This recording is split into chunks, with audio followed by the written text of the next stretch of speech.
there, beautiful beings, and welcome to my sacred space. My name is Raven, and thank you so much for being here. Today is all about the Oracle of the Universe by Stacey Demarco. Before we get into the actual unboxing and all of that, if you enjoy tarot readings, deck comparison videos, or deck unboxings, consider liking this video or subscribing to my channel because that's what I do here on this channel. So, yeah, let's have a look. So Stacey Demarco is, I don't know, maybe she's one of my favorite Oracle deck creators. I have quite a handful of decks from her. Like from the, I don't know, I think it's one of her first decks, just because I feel like it's so different from the rest. I have the, okay, I'm talking about this deck, the Earth Power Oracle. I think this is one of the first few decks that she created, only because it's completely different from the rest of the rock pool decks that she has, or maybe because this is published by Blue Angel. The rest of the decks that I have from her are from Rock Pool. So I also have her Queen of the Moon Oracle, her Elemental Oracle, and the Dark and Dangerous Oracle. But this is the most recent one. Deep, Dark, and Dangerous Oracle. Love it. So yeah, I think she is one of the few deck creators out there who would come out with new material and I would just automatically purchase it just because I love her work. Her writing is fantastic. So I really do go through the guidebooks as well. And yes, so let's have a look. This is your typical box. It's not, I'm not sure. It seems like it's a little bit embossed, but I'm not really sure. If it is, it's just very, very slightly embossed. It's not matte or anything. So this deck is published by Rockpool, and I do love my Rockpool decks just because they're very well made. At least, they really do pay attention to the guidebook, and I think it's really great.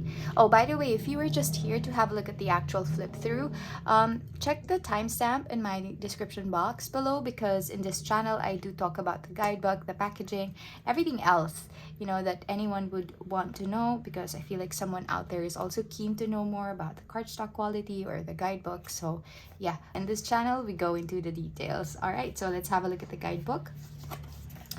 Love. Oh my god, I don't know, smells nice. I'm cray, but I do like it when deck creators pay attention to the guidebooks as much as the actual cards themselves.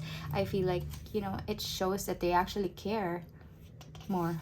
I'm not saying that the other publishing companies don't care by just providing a simple guidebook, but the fact that they made this colored, they made it a little bit more interesting with a lot more artworks and vectors. I think it's fascinating. So here you have, of course, your table of contents, your introduction, and then how to use the cards. If this deck is to be used for divination, you first need to dedicate or bless your cards. I have included a small ritual that I like to use on page 14 if you do not already have your own in mind. Okay, so if, for example, if this is your first Oracle deck and you want to use it to read or to get guidance, right? And you don't have your own way to consecrate your cards, Stacey Demarco provided her own way. She shared her practice so that you can also do some sort of like a blessing for your deck. Okay, so here you have, each card contains the following. So the name of the universal feature, theme of the card, guidance summary, full explanation of the card, IAU official astronomy tag. Okay, oh, all right, so it's going to be useful if you're using an astronomy map. How to view this phenomena, words of power. Ooh, I like it. I like how she has that broken down for us. So you have spreads, 1 card divination, dark mode 3, the draw, 3 card draw, elements, 4 element spread, stellar. Ooh, I'm excited to try this. Traditional 7 card spread. Ooh, look at the images. Oh wow, she has a lot of spreads. Okay, so this is your page 14. So this is your dedication for your cards. Combining decks. Alright, so she even has a suggestion that if you will actually combine decks, then use one that is earth-oriented. Oh my god, it's so pretty! This is such a treat. Oh my gosh, okay. Yeah, I haven't seen any of the cards, except for, does she have, like here? Haven't seen them. Wow, that's a lot of information. So 1, 2, 3. 3 pages. Nice. Sorry, I'm just taking my time to like soak it in. I'm not really that adept or knowledgeable when it comes to like astrology, but this is really good. Wow. Wow. Okay. All right. Well, we're not gonna go through the entire deck here, but through this guidebook. What is it? Why does she have this nebula? Oh, okay. So it's broken down as well, is it? I think. Yeah. So after the astrology part, we have. Oh. So why does she have like nebula here? Let's try to figure it out. So bear with me a little bit. Huh, maybe just oh yeah, okay, sorry. So we have constellations and then we have nebula. Okay, because I saw the symbol. So okay, so that's it. This is Stacey Demarco. All right. Okay, the guidebook as always is beautiful from Rockpool. Ooh, oh my gosh. Sorry, I'm always like oohs and ahs whenever I open a Rockpool Oracle deck, just because it fascinates me how they're able to make like a mass-produced deck very beautiful. Like all of the effort that they put into it is just, it deserves to be, acknowledged. So here we are. This one has a fascinating edging here. It's quite similar to my Elemental Oracle edging, which I do love. It has this like pearl edging that's, I don't know what it's called, like chrome something, I don't know. All right, so in the front, as there, if it's a constellation, a bright star, or a nebula, you have the theme. So that is the theme. Okay, so you have the keyword here and the card name. All right, so before we get into so before we do the flip through, I just want to discuss the actual cardstock a little bit. So this is glossy, not hyper gloss, but it does, it does reflect light. I love the galaxy here, or is it nebula? I don't know what it's called. Told you, not so great at astrology, but I do love it. It has the same vibe as my phone's home screen, and you have the constellations around, so this is really very pretty. Cardstock is good. It's not that thin either. I think it has a significant thickness to it, so it's pretty good. Later we will find out if it will shuffle well, but I'm pretty sure it will, because it's Rockpool. But all right, so I zoomed in a little bit so that we can have a better view of the images. I'm going to start with the flip through.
All right, there you go. That's the full flip through of The Oracle of the Universe by Stacey Demarco.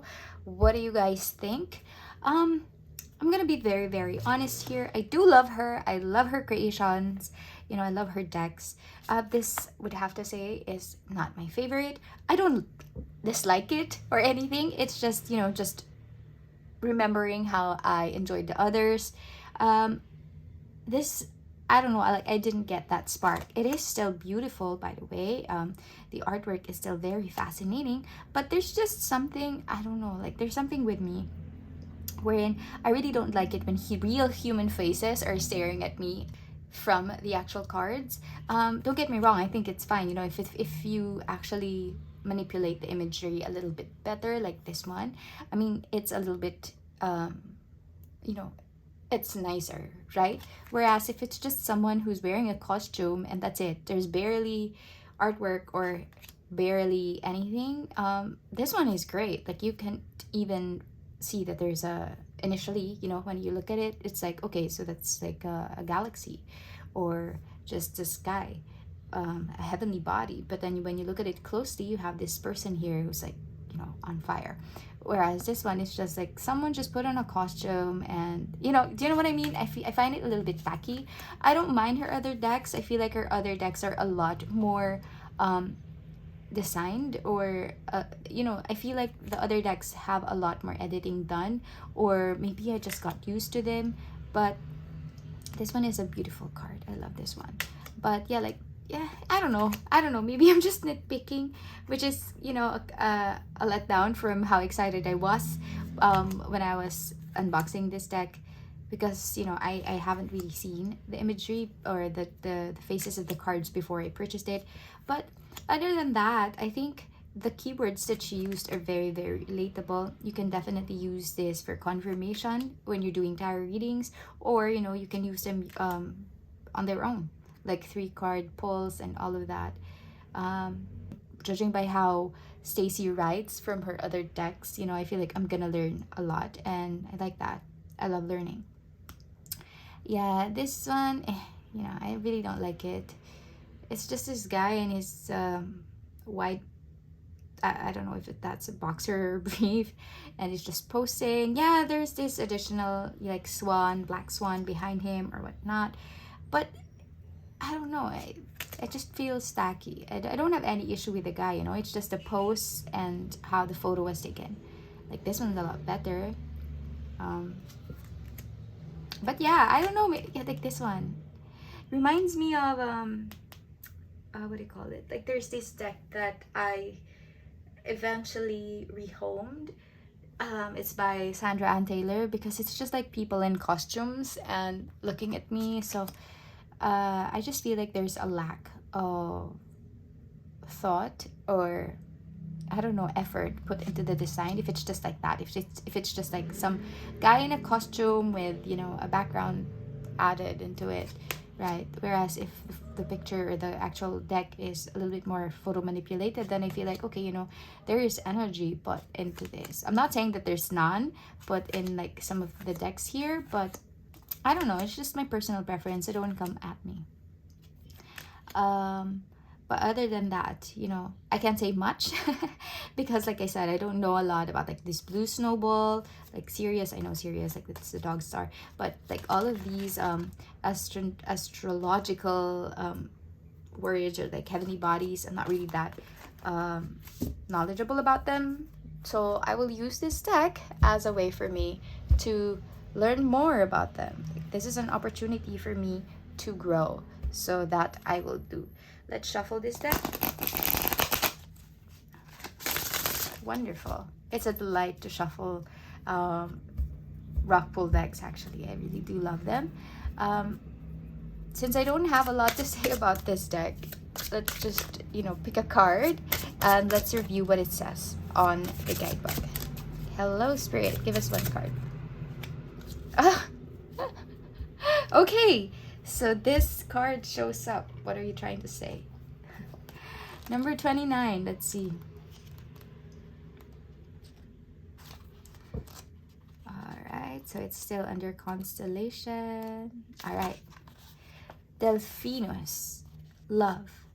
Know what you are looking for if seeking a partner. Be clear around your boundaries when it comes to love and all relationships. Slow down. Pay attention to how flow is being played out in your life at present. Be aware that by hanging onto a grudge or an imbalance, the clean flow to what you deserve will be interrupted.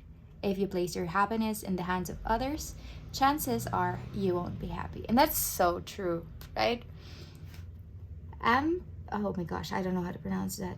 Amphitrite was a beautiful Nereid, a sea nymph who loved to dance. One day, the god Poseidon saw her innocent and joyful moments and was besotted. He began to try and woo her, but she had heard of his bad reputation with women, so was afraid of him and fled. Poseidon looked for her everywhere and couldn't find her. He spoke with Delphine, a magical dolphin or daemon, and told him of his genuine love for her. He also wanted to have a chance to assure her that he was virtuous when it comes to her and wanted to marry her, not just have his way with her. Delphine had a feeling he knew where Amphitrite was, and as a dolphin, he was always welcome to visit her. Delphine found Amphitrite and explained how Poseidon felt and assured her he was curious to give him a chance to meet her again. She agreed. This time, Poseidon explained his true intentions and took the time to woo the nymph. Eventually, she agreed to marry him. In return for his good deeds and words, Poseidon gave Delphine immortality as the consolation Delphinus.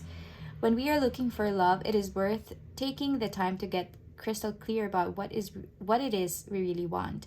Is it a long-term relationship leading to marriage? Is it a quick fling, companionship, someone to share values and experiences with?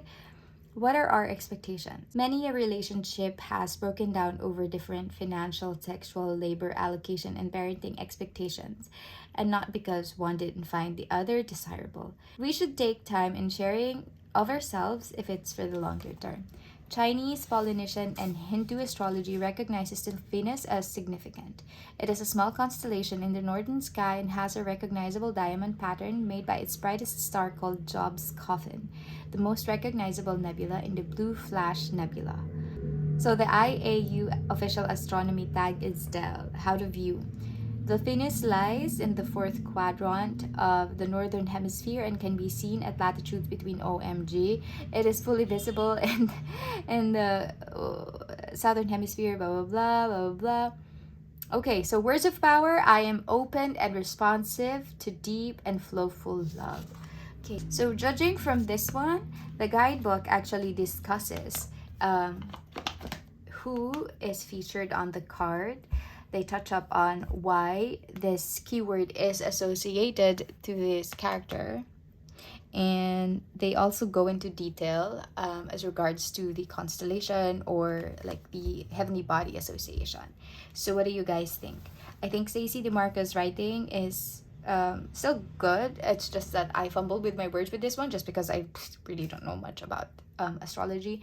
But yeah, that is it, you guys. What do you guys think about the Oracle of the Universe by Stacey Demarco? I would love to hear your thoughts. Please leave your questions in the comment section down below. I do my best to respond to them as soon as I can. And that is it. If you enjoyed this video, consider giving it a like or subscribe to my channel for future videos like this. Thank you so much for being here. Ciao!